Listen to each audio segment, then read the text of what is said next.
ITA Airways surprised the world when, on the eve of the launch of its first services, it shelled out a sizable €90 million to purchase the brand of its predecessor, Alitalia. At the time, it was thought that the move was an attempt to prevent the brand from being used elsewhere. In today's video, let's examine if there's anything more to the story. During a press conference at the Farnborough Air Show, ITA CEO Fabio Lazzarini provided the real explanation as to why ITA was so keen to get hold of the old Alitalia brand. He said that the purchase was for practical reasons, noting that, first of all, because we needed to start on October 15th and all the aircraft to be operated that day were painted with the Alitalia brand. Also, the uniform for most of our crew, apart from a few examples, was still the old Alitalia. In short, unless the airline owned the Alitalia brand, it couldn't have operated those first flights back on October 15th, 2021. It couldn't legally fly those planes that were still painted in the old Alitalia livery unless it had a right to sport that brand. It makes sense when you think about it. While the brand isn't a core part of ITA as we know it, it doesn't mean it's been consigned to the archives. Alitalia was a well-known and much-loved brand, so any reappearance would likely be well received both in Italy and further afield. Previously, the president of ITA Airways, Alfredo Altavilla, indicated that there was an intention to revive the brand in some way in the future.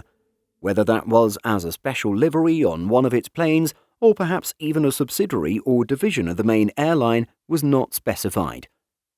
At the media event, Lazzarini said there were plans in the works, but nothing had been firmly decided as yet.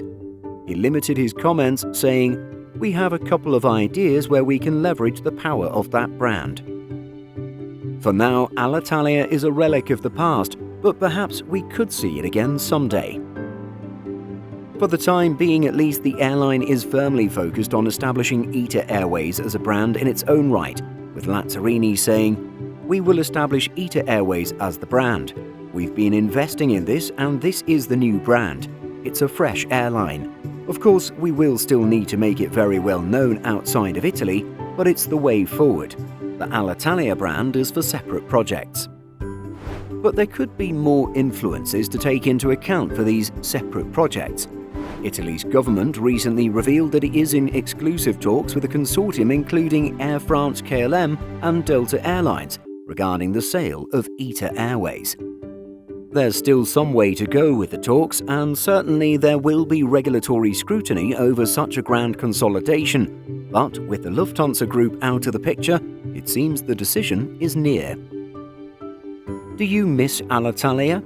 Did you prefer its branding over that of ITA? Let us know by leaving a comment.